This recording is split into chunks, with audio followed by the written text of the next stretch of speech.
Welcome everybody. Just give me 1 second here. Let's do this real quick. All right. Happy Thursday. Man, do I look blurry. It's been a bad week, but let me see if I can fix that real quick. All right, there we go. So how's everybody doing? Happy Thursday. Hope you guys can all hear me. We were having some technical difficulties, and that was on my end. My computer just decided it didn't want to see speakers and it didn't want to see a microphone seconds before we start. But hey, what else is new? Anyways, without further ado, so today for my guest, I have a gentleman who is a pedal maker. He is a fellow Canadian. He lives out in New Brunswick, and he runs a company called TL Pedals. His name is Tim Lewis. So I'd like to welcome Tim to the show. How you doing, Tim?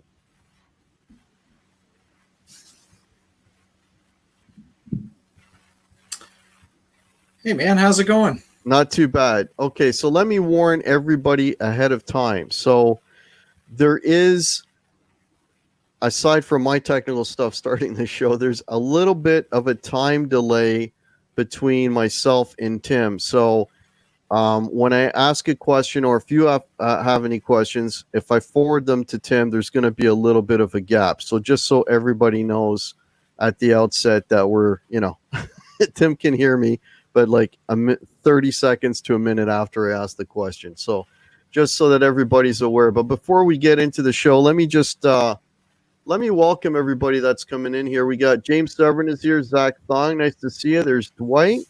Got Bruce in here. Going down here. There's my buddy Brian S. Nice to see you. Meryl J. How's it going? There's a dog putt. Thrash is here. Welcome. Who else we got? Paul Lou is with us. Dan of New Jersey. Mike Rohde. Welcome everybody. Just going down here. Meryl J. Nice to see you. Alan Robinson. How are you? I'm just going down. JP Page 2, Paul Lou, Ben Tom is here. 2019 Chaos Music, welcome. Dog Puff. It's going down. Okay, hey, the original Paramutant is here. There's Dan in New Jersey. Tim Seymour, nice to see ya. Edwin Crane, welcome. Jack Clark is here. Six String Brian. Wow, everybody's rolling in. Thanks so much, everybody, for spending your Thursday. And I had another, I missed the name. Oh, there's Half Bass, Lori's Mishmash, Bobby Clipper. Now all the names are popping in. Scott Gogan, Killer Pedals too. Scott, new to the channel. If you like what you see, please like and subscribe. Appreciate it. Bobby Clipper, Dash Riprock. Nice to see you. There's another new name. Half Face is here. Okay. All right. Lars Guitars, welcome. Okay. I think I got everybody. So Tim, the way I normally start the show is I usually go chronological, like I was saying to you the other day. So let's start at the beginning.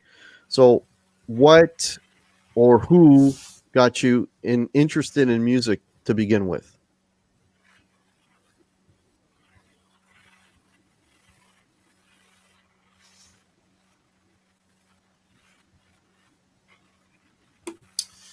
Well, I mean, I've been tearing stuff apart since I was little. My mom's a piano teacher, a retired piano teacher now, so I've always been around music. My grandfather played accordion and I think guitar as well. Mm-hmm. It's been in my family. As far as the guitar and electronic instruments go, I never had a whole lot of exposure to that when I was really young. But I think I was, a teenager or something like that. I went to town with a buddy of mine, and we went to a pawn shop and picked up an acoustic guitar. The action was terrible. Brought it home in a garbage bag on the back of his motorbike, and started to learn to play sort of just kind of on my own. And man, like it's been a long road. it's funny that you mentioned the acoustic guitar with the strings way off the fretboard, because everyone starts with that same guitar. Oh yeah. Yeah, everyone. All right. So when you Just were because it's the right price when you're young and you don't have much money and you want to buy something that maybe your parents aren't totally behind, right, just go ahead and do it. yeah. So are you a self-taught guy? Did you take lessons? How did that come about?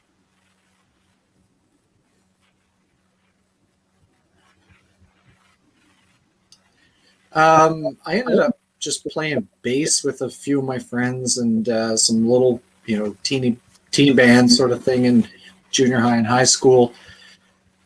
Just because it was the simplest thing to kind of get the idea of playing, having a background in piano and playing trumpet in the school bands and stuff like that. It was easy to catch on to that, so that was the easy place for me to land.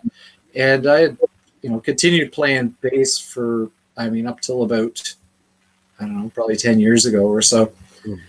And that was, really my main instrument all along, or for the longest stretch of time, and kind of started the journey in that area.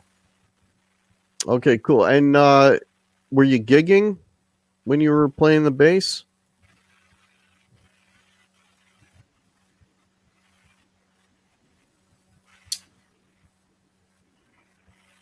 Early on, it was just playing around with some of my friends that lived near to me. It really wasn't a gigging thing, although we were old enough to go get into some gigs and see other bands from out of town play and things like that. That was in Fredericton. It was kind of a pretty dingy scene for, a guy in just, I guess probably early high school. And maybe hanging around with a lot of guys that were pretty influential and maybe not always in the best ways. Right.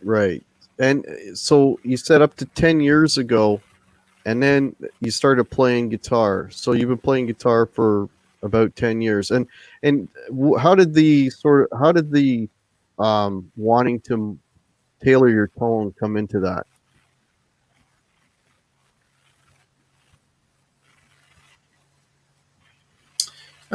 Really, it's just been like I was a aircraft mechanic working after college and playing bass, not really playing with too many people because I had moved to Moncton to go to college, and I had this great idea to try to build a preamp for my bass guitar, and it was really buzzy. I made it out of aircraft aluminum, riveted it all together. It was rugged, but it was just some parts I had got at Radio Shack, and it was kind of the beginning of that. I'd always puttered around with electronics and with soldering and things like that, and it was a number of years later, about 6 or 7 years ago now, that I really started doing mods and started the process to lead us to where we are now.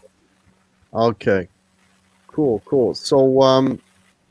So tell me about your first. You mentioned you were trying to build a preamp. So tell me about some of the first designs that you were toying around with.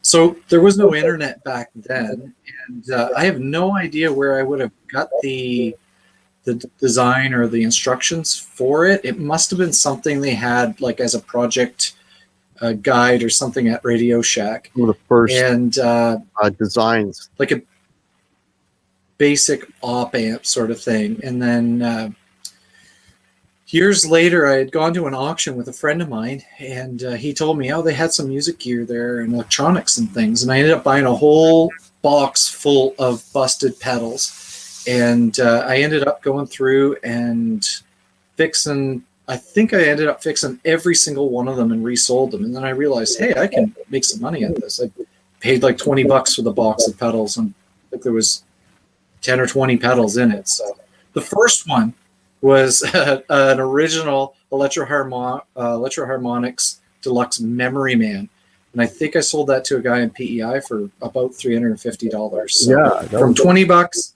first sale $350. I was like, oh, okay, this is all right. Yeah, that'll get you a few bucks. So all right, so that was kind of getting your feet wet a little bit in repairs and stuff, and I guess and then you took that obviously from repairs to like, I'm gonna make my own. So what were some of the first So designs from of your own? So from the repairs, I had at the time been playing guitar like just enough to kind of test these things out. And I can't remember if I had a guitar or if I acquired a guitar at that time to go through the testing, got a little amp. I would have had a bass there. I was, playing off and on with bass over the years. But I ended up buying a Keeley modded blues driver. Mm-hmm. And I think I paid, I paid a reasonable price for what that is, and really, really loved it. I had no idea how much different some pedals are than others. And of course, Robert Keeley, being the master that he is, fixed a lot of the little things about that specific design that people may have complained about over the years. So I ended up selling that pedal because I couldn't justify having a $200 pedal and not actually be playing anywhere. But it really left a bug in my ear about doing mods. Okay, so you started doing the mods. That was your gateway, so to speak, was doing mods on existing pedals.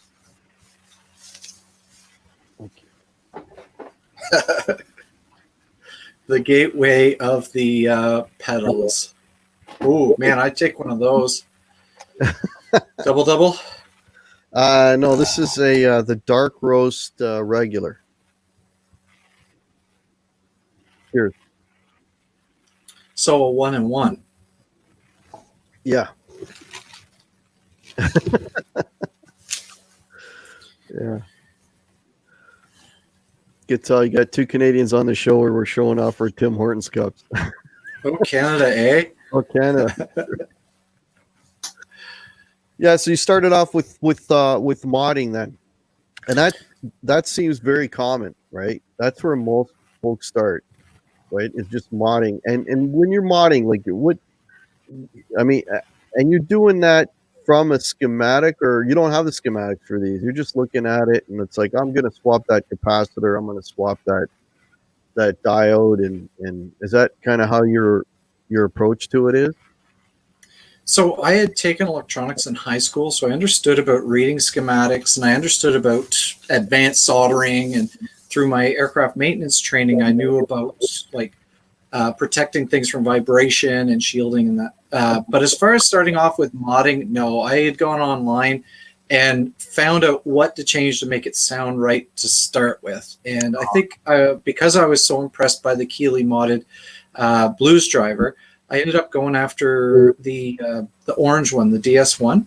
And there was a Kurt Cobain of Nirvana had used, apparently, the Ultra mod and the All Seeing Eye mod, and it added a couple things to it. It made the tone a lot thicker and richer. And I modded one, and then I ended up modded a whole bunch. And it wasn't so much at that time like to try to make any money per se. I was just really excited because I understood sound. I understood how things sound good or how things sound harsh or terrible. And the change to me of how much better something could sound. At that point in time, I had never owned a tube amp. I had played one a couple times, but I didn't understand how like this 25-watt Marshall with a 412 cabinet could be just so fantastic compared to my 100-watt bass amp with a 115 speaker in it. It didn't make sense to me. I wasn't in that demographic for having that quality of gear. Mm-hmm. But what really stood out to me in the first place was all these cheap pedals that I had seen over and over again of other people. Just a few changes could make them so much better. And the thrill of finishing it, putting it back together, plugging it in, and then trying it out, and then just enjoying, like when you buy a new guitar, you buy a new amp, or there's something about the new gear that rejuvenates that initial feeling of when you first discovered music, or you first discovered how much you enjoy music.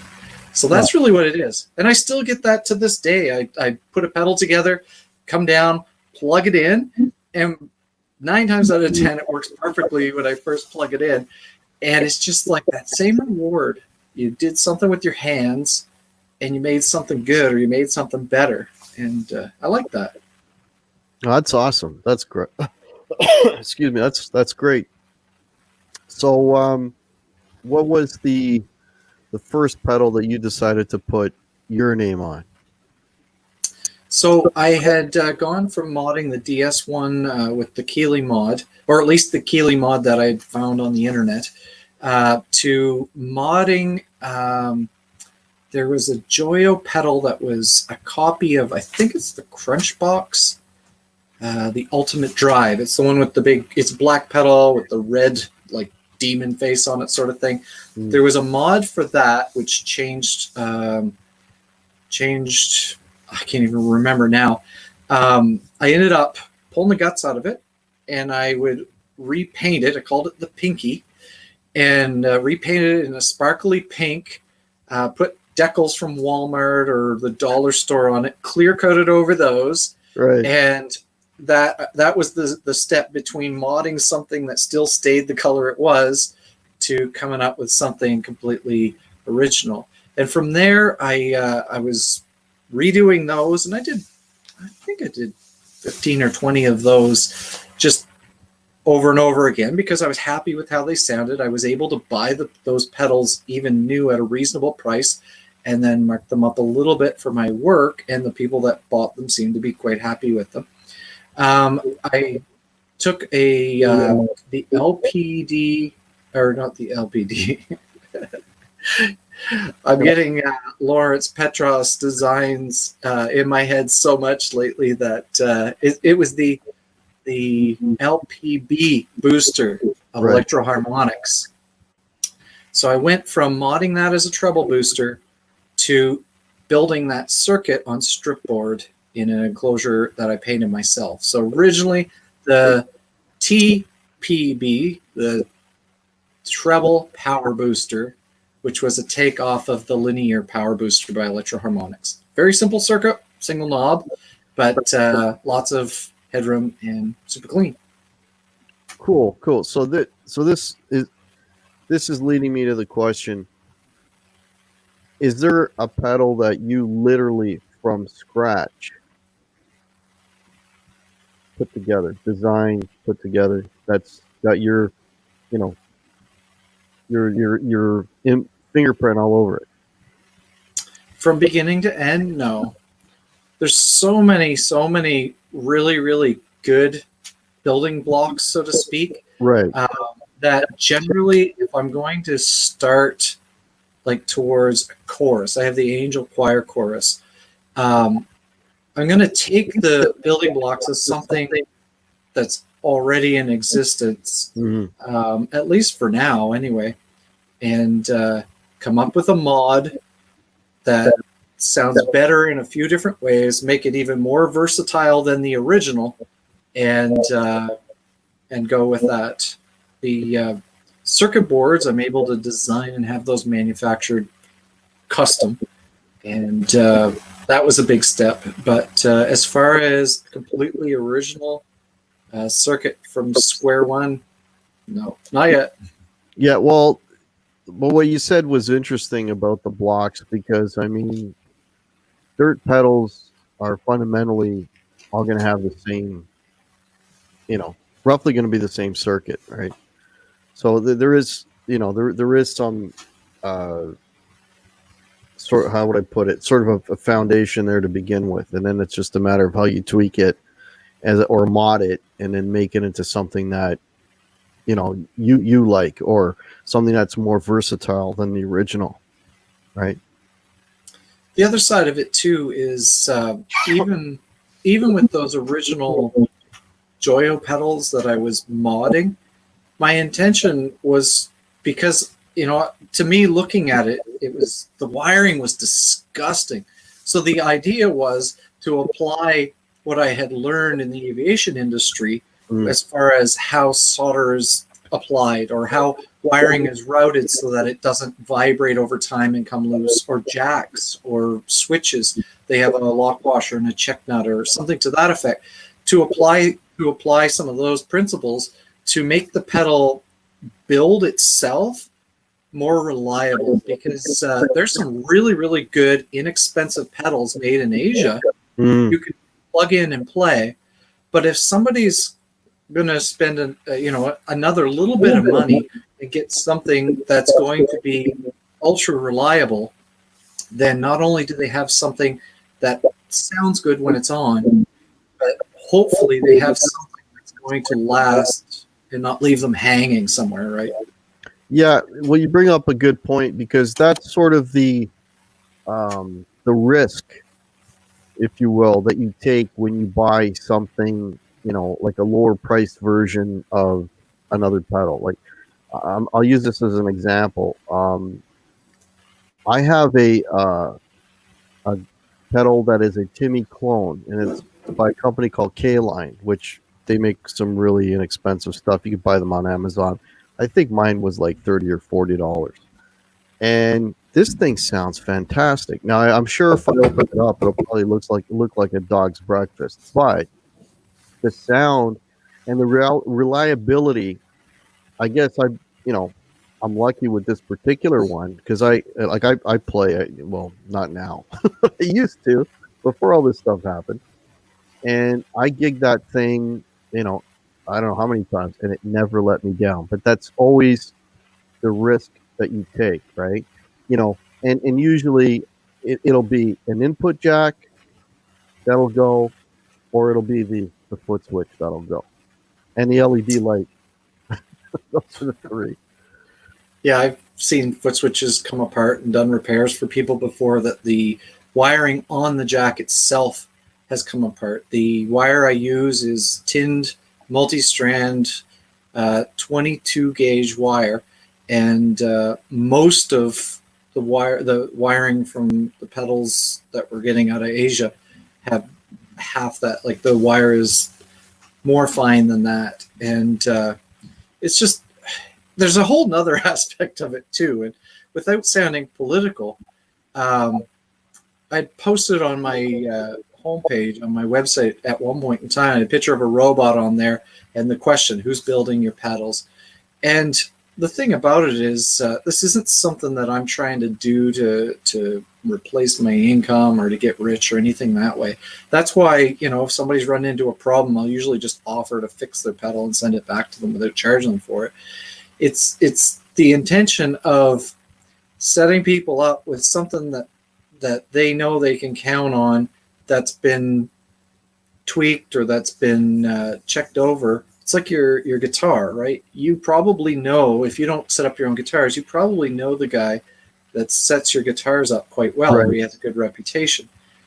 A long time ago, I realized I'm never going to be a fantastic guitar player.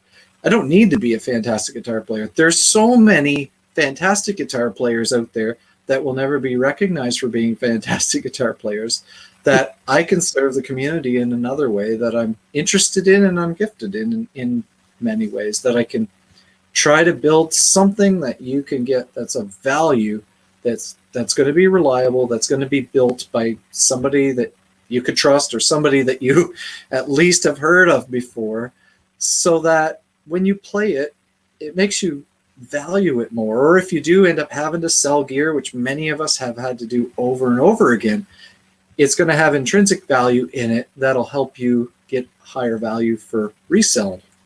Yeah. So that brings up 2 points. The first one is, what are you using to test the pedal once it's done? Like, what guitar are you using? What amp or amps are you plugging it into? I've got an early 80s El Degas. It's not an expensive guitar, but I got it from... Pardon? Humbucker? No, just 3 single coils. Oh, okay. I got it from my buddy Nathan Sanford of Sanford Magnetics. He builds pickups. He's here just in one of the communities near Moncton in Riverview, and I mean I think he's pretty well known there around as far as the guys that are building guitars and putting his pickups in them, and people that are looking for them. It's got DiMarzios in it, so 3 single coils, and then I've got an old Blues DeVille 410 model, Right. which I've been using up until a couple of months ago, and then I had built my own amp, which I plan on continuing to build a few more of those. But Okay. All right. We'll talk about the amp in a little bit. Now, a couple of things I want to mention. If people have questions for Tim, please. Let me do this. Nope, that's not what I wanted to do. Sorry. If people have questions, there we go. If people have questions for Tim, please post them in the chat, and please post them. Please tag me in the chat because I don't believe Tim is in the chat, so that I can get to those right away. I can see those easily. That's one. And the other thing I wanted to mention, so just so folks know, you do this. And correct me if I'm wrong, but this is just a hobby for you right now. This is something you do for fun, correct? Yeah, the official opening hours on the Yellow Pages is 6 to midnight, Monday to Friday, and then 8 to midnight Saturday and Sunday. So I'm busy enough. Busy enough. I think doing these sort of things and texting back and forth with guys that I meet and emailing and getting like feedback when people get a new pedal, I mean, it's super rewarding. Like, it really is. Just I don't know. It makes me happy hearing how excited some people, grown men, get about some of the little electronic projects that I do with my daughter. So yeah, well, I would fall into that category. When I get a good pedal or whatever, I just kind of lose my mind for a minute. Or I rave about that pedal and tell everybody, you got to check this pedal out. So, all right. So I have, for anyone interested, I have a link to your website down below if you want to check out Tim's pedals. The other thing I want to do is I want to maybe, if you're good with this, Tim, because you also have a reverb store, I want to bring up your reverb site and maybe go through, the pedals that you've got, and if you could kind of maybe summarize what they're about and let the folks know what you have available. So let me see if I can MacGyver that. Okay. Sure, yeah, that's great.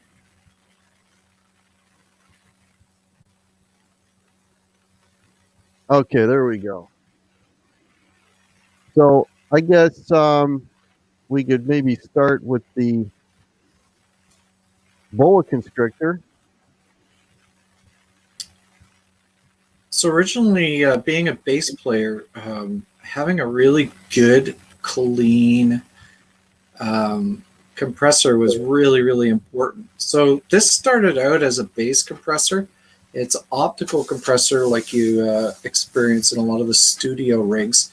It's super clean. It works in reverse of how the Dyna Comp and the Ross compressor works. Instead of squashing your signal, it's actually always squashing your signal. And when your signal goes up, it's actually allowing it to open up as it decays. So it works in reverse of the Dynacomp and the Ross compressor so that it's not introducing noise as it compresses. So it's the sustain knob is in reverse as well. So if the sustain's all the way to the right, there's essentially zero compression. It's just a clean, ultra clean boost. You could run the level hot and boost it that way. So the sustain is more of a squash. So where it is right in that picture, it would be just a mild compression. It would be very, very hard to notice it compressing unless you were playing like Telly and you're really plucking away on the strings. You mentioned a couple of things there. One is with the Dyna Compressor. I'm not a fan of that because it darkens your tone a little bit, and I'm not big on that. And the other thing they mentioned that was interesting with most compressors too is, especially depending on where you have them in your pedal chain, they will really raise your noise floor. So you're addressing that with this pedal. Also, Tim, before you comment on that, I want to mention that Robot Master Switch, and welcome, has mentions that he bought TL Pedals BL Boost. Haven't gotten it yet, and it's already his favorite boost. So there you go. Yeah, I sent him some pictures in advance. After Brielle did her artwork on there according to how he had requested it, and it's a MOSFET based booster. It's super, super clean, and there's something like 30 decibels of gain in that pedal. And another one of those designs that it's like so good that you don't want to turn it off because we're talking about it adds a little bit of right here, right? Yeah, his was purple, but it's the same circuit, and adds a little bit of sparkle. It doesn't really fatten the tone, but it doesn't cut any low end out. So it just keeps a nice natural tone, but a little bit of sparkle to the highs. Zero compression. It's a very high headroom pedal, or circuit based with that MOSFET, right. And it's hard to turn it off because you turn it off and all of a sudden your amp sounds like you threw a blanket over it. It's like, oh, I don't like that. Yeah, it kind of it wakes everything up. So Alan Robinson is asking about U.S. prices. So what you're saying, Alan, are the Canadian prices. So with your U.S. dollar, it'll be significantly less. That's really worked favorably for us over the last 7 or 8 months here for sure. Yeah. So if you go to Teal Pedals Reverb, look on Reverb, type in Teal Pedals Canada, this page will come up, and because you're doing it on your home computer, you'll automatically get the U.S. prices, and I think you'll be pleasantly surprised. PJ and the Beard commented there, they got one. They actually bought one from Brielle, and they did a demo of it, and I'm pretty sure I saw Pat kind of wince in pain when they first turned it up. Yeah, to me that sounds like an always-on pedal just for the sparkle factor. Mm-hmm. Yeah, Robot Master Switch is saying it's never going to leave his board. So there you go. Okay, let me grab another one here. Let's talk about the Rat. So I had originally built those. If you look on my YouTube channel, you'll see the original ones I built. I still do the same circuit now that I can design my own circuit boards, of course. But I built them on just blank enclosures, again with those little white stick-on labels from Walmart and clear coat over top. And I've managed to find, they're getting harder and harder to find, but because I don't do such huge volumes, I can buy 5 or 10 at a time when I find them. The original LM308N chips that were in the old Rats. And the cool story about this is before I obtained the early 80s Rat that I did the demo against my Rat, I actually had a Turbo Rat years and years ago, which was one of these woodcutter versions of the Rat. And I believe Woodcutter was one of the guys that was doing quality control or building pedals for Proco back in the day. And it seems like from the early 80s, from like 82 or late 82 to about 94, I think it was 93 or 94, any of those pedals that have the woodcutter label inside seem to be a lot more expensive than any of the other ones. And I've seen other ones with the same parts layout, but different guy's label in it don't fetch the same price for sure. That's cool. It's cool that you're able to source the original part, you know, because that's a secret sauce, right? Yeah, it's one of the rare circuits that doesn't use soft clipping in a feedback loop or hard clipping to ground on the signal. It's actually clipping the op amp. So in some of my other designs, including this one, there's a 3-way clipping mod switch, which adds a clipping bypass in the middle. You can see the white cap switch in the top left. To the right, it would have the stock clipping. To the left, it would have, in this case, this is a germanium type clipping, diode clipping feedback loop for the mod switch. But there was something about the LM308N op amp that just sounded right. The way it clipped just sounded right.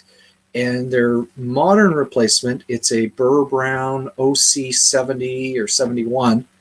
I think it's OC71 or maybe it's the 61. I have some of those and they sound very, very similar. But there is something special about that LM308. And in the last batch, the last 2 batches, I sourced out of old stock from Russia, believe it or not. Wow.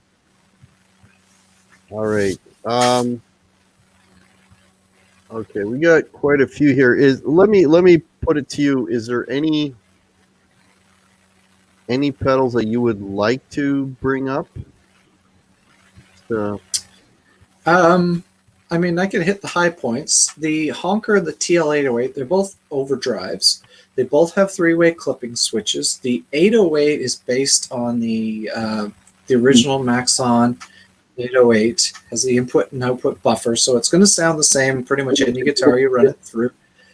The clipping options in that is stock clipping to the right, and center is bypass clipping if you want to just use it as a clean boost or a treble boost. Right. Or crunch type clipping for the 808. So it's a red LED crunch, similar to the Turbo Rat or the Crunch Box. They're both very similar style of clipping in that. This uses a couple of the mods. The gain mod, it's different amount of gain on tap. Plus, I've also lowered the gain threshold, so it actually allows you to go about 20% cleaner and 10 times more gain on the upper end of it. And there's plenty of headroom in that to make up for even the clean end of the spectrum for that. So, again, just another intrinsic value I'm trying to add into these things so that if somebody gets sick of it, instead of taking it off their pedal board, they might just change where they have it in their chain, just run that with bypass and just use it as a treble booster. You know, they could pin the tone and run the gain low with the clipping bypass, and then just make up volume to however much boost they want. Yeah, that's does a hell of a lot more than a regular tube. I mean, I've got the little Ibanez Mini tube screamer, and that's pretty much a one-trick pony, and it's not on my board anymore. I'm curious, what's a new Maxon 808 going for right now? Oh, somebody in the chat might know. I personally That would be interesting, just to do a price comparison. Yeah. Well, it's probably a little more than 190 Canadian, which is like $30 US. $30 US, yeah, exactly.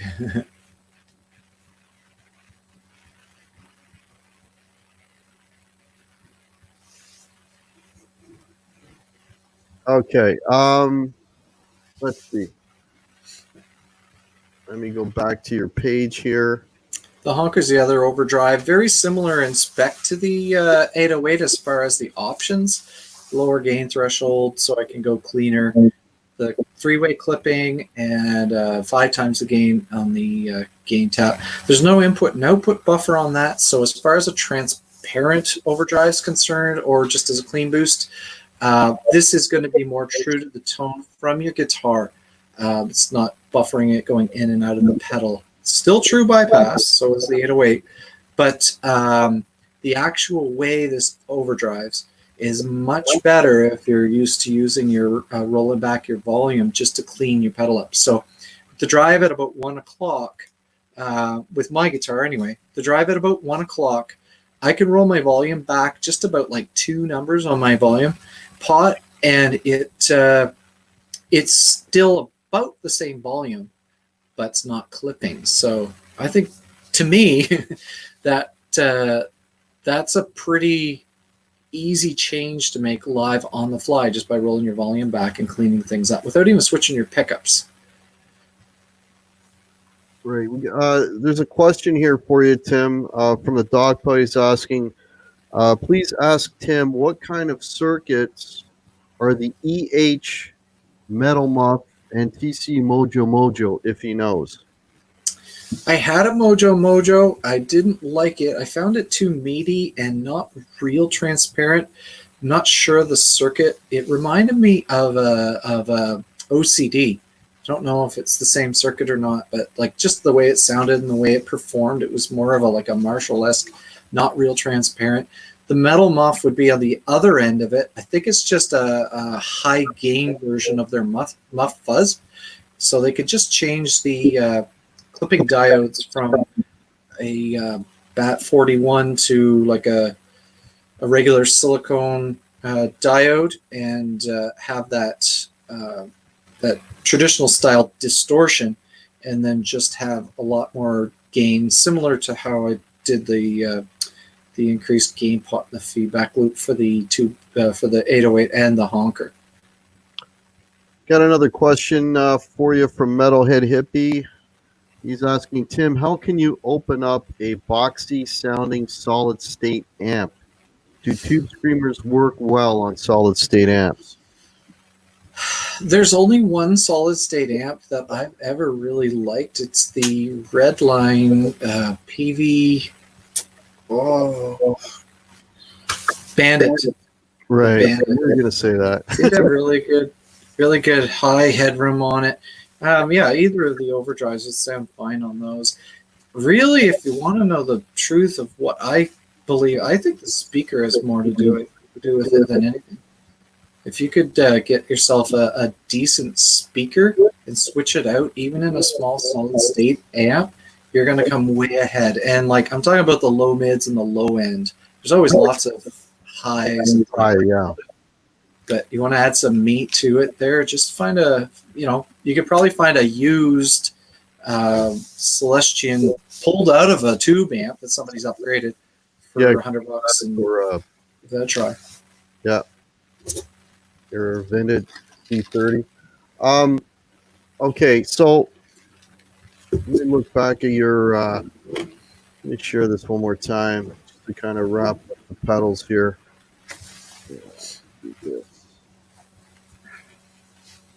Okay, so let's say I'm going through your selection here. Now, I'm just going to quickly go through. So you've got some fuzz, you've got boosters, tube screamers.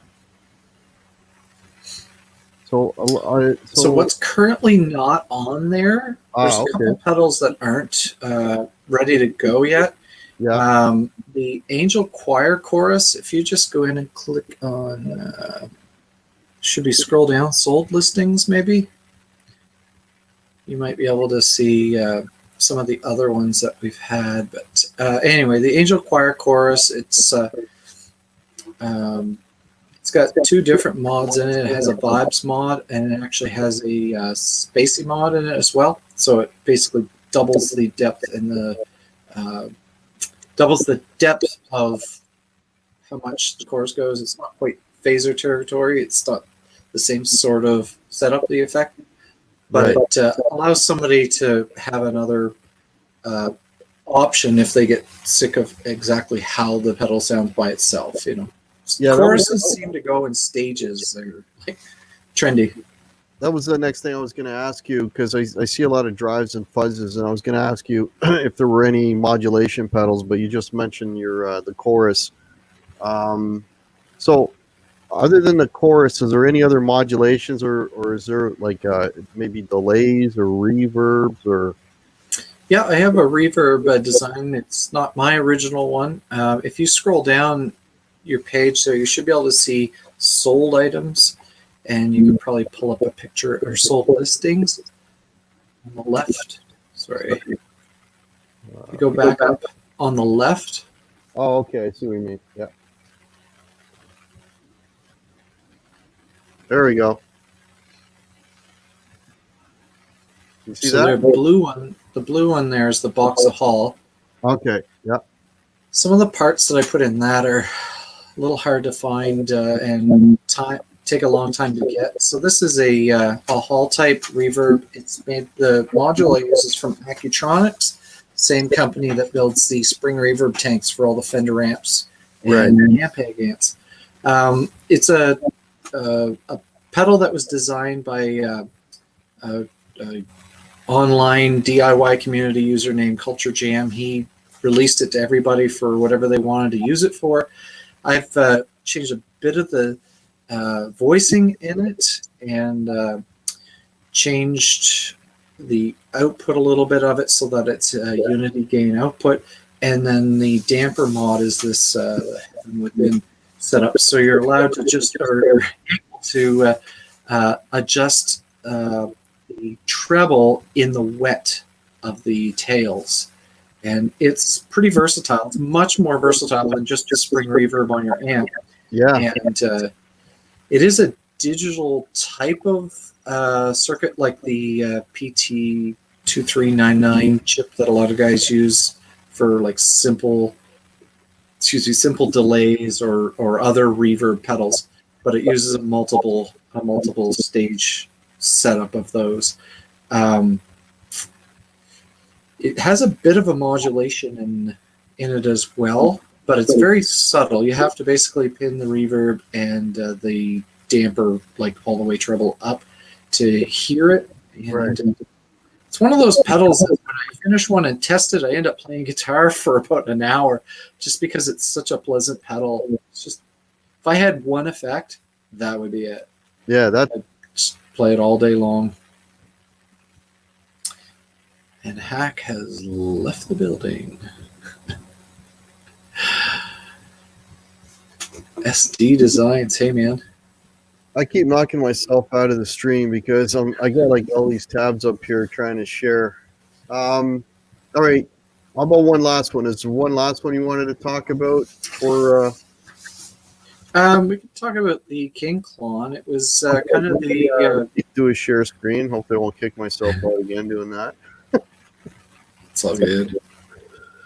Yeah, the King Klon was a pedal that I had built a number of Klon clones over the last 6 or 7 years. This was kind of the idea of like, how do you get a taste of the Klon? How do you get a taste of the King of Tone without spending $1,000 or more? And I know there's a lot of Klon clones out there. I sourced the original D9E chips for the Klon and the MA856s and the S1588s for the King of Tone. Put the switches on the outside so you don't have to take the back off to do the mod switches for the King of Tone, or Prince of Tone, I guess, just the one channel. Prince of Tone, yeah. But after, I don't know, it's kind of been a dilemma about the Klon circuit. I know there's so many people out there selling them, and I've built and sold a bunch of them myself. But just finding out a little bit more about Bill, I can't think of his last name, the guy who designed the Klon. It's his main income stream, and I don't want anybody to ever accuse me of ripping somebody off, especially if that's the case. And the KTR is the current Klon version, has come in and out of production over time, and so it's just something I'm kind of sitting on for right now. I had a few more that had already been spoken for that I had to finish off, but I'm ready to start building them again when the KTR does go out of production, even if it is temporarily. have a mutual friend there, and I'm just trying to be considerate, at least temporarily, despite all the other Klon ripoffs out there. It is an amazing pedal, probably my favorite overdrive, or even as a booster, 10 times over. Yeah. Well, I mean, the Klon is it's a hell of a lead boost. I like It's amazing. Yeah. All right, so let me take this moment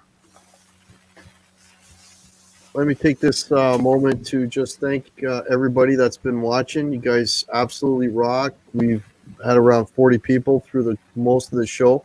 Want to thank you all so much. If you folks want to support the Guitar Hack channel, down below I've got links to merch. I've got t-shirts, I've got mugs, I've got hoodies, what's kind of too warm for hoodies now, but anyways, all that stuff is down below. That would be much appreciated. Also, there's a PayPal there. All that stuff, again, that just gets reinvested in the channel, and gets hopefully get some better content out there. And if you don't follow me on Facebook and Instagram, I have those links below. And yeah, thanks so much. And if you're new to the channel, please like and subscribe. That'd be much appreciated. So Tim, PJ was saying to tell you not to forget to mention you do tremolos. Yeah, it's called the Tremo, and funny story. I was trying to spell tremolo on the originals back in the day when I was using peel and stick, and I had spaced it out wrong, and instead of just putting tremolo, I just put tremo, and I just ran with it. So I built a few of them. It's based on the I can't even remember the name of the original circuit, but I should have those done sometime in the next few weeks.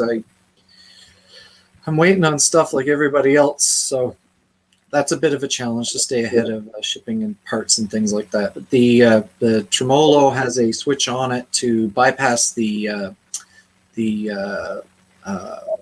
oscillator, so that it's just uses the preamp in it, which is a pretty nice warm preamp, so you can use it as a booster if you get sick of the tremolo. So I guess sort of to wrap this up. So Tim, is there anything that you wanted to mention? I mean, you've gone through a lot of the pedals that you're doing. Is there stuff coming up? What's the best way if people are interested in looking at your pedals? I do have, by the way, folks, I do have the website below. But yeah, Tim, any last things you want to make let the folks know about? I don't have any real big surprises come down. Brielle's working on a fuzz face variant, so she'll have another offering there. The Angel Choir choruses should be ready real soon. The tremolo in the next few weeks to a month or 2 months, who knows.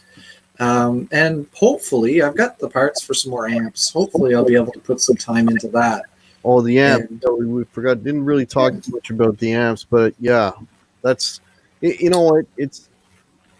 I mean, I've had a few pedal builders on the show, and it's either they've gone from building amps to building pedals. Usually, it's from building amps to building pedals. Like Lawrence Petros, he's built amps and he switched to pedals. David Barber, amps, pedals. You're going the other way. You're going pedals to amps.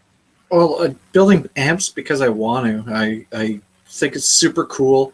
I had my rig out to a buddy of mine's last weekend, and we actually played it outside, so we were able to really crank it up. And man, like both of them are fantastic guitar players, and to see how much they could appreciate it. I know it sounds good. I know it's it's pretty solid. It breaks up just sweet. Right. But the truth is, until I built this amp, I had never played an amp like that quality or that caliber before. And kind of the same story all along is to get into that Keeley pedal the way I could afford to get into it. And yeah. Right. Robot Master Switch is asking if you're building amps, but that's at the fledgling stage right now. Just start with that. Yeah, my sheet metal skills are still being used. There you go. Yeah, it's a 68 deluxe light, so there's no reverb or tremolo. There's only one input. Has a treble switch, and it's about 18 or 20 watts, something like that. Oh, perfect. That's For really pedals. nowadays. That's really all you need. Robot Master Switch is saying a 30-watt tube amp would be nice. He's looking for 30 watts. One more tube. Yeah, exactly. Yeah. Yeah. Okay. I think we're going to wrap this up. I want to thank, and Tim, hang on for a minute. I want to thank everybody for coming out, checking out the show. I apologize for the technical glitches. I know we started a little bit late because my computer did not recognize my anything at the reboot. But anyways, these things happen. You know, you do a live stream, it can't all be roses. So anyways, but I want to thank you guys for hanging out, watching the show. Much appreciated. Upcoming folks, if you're not already subscribed to the channel, please subscribe to this channel and also check out the Livewire show. I do that show with a couple of my partners, Brian and Dave, every Monday at 9 o'clock. It's and this show is ramping up to be another great one. So check that out. Livewires 9 p.m.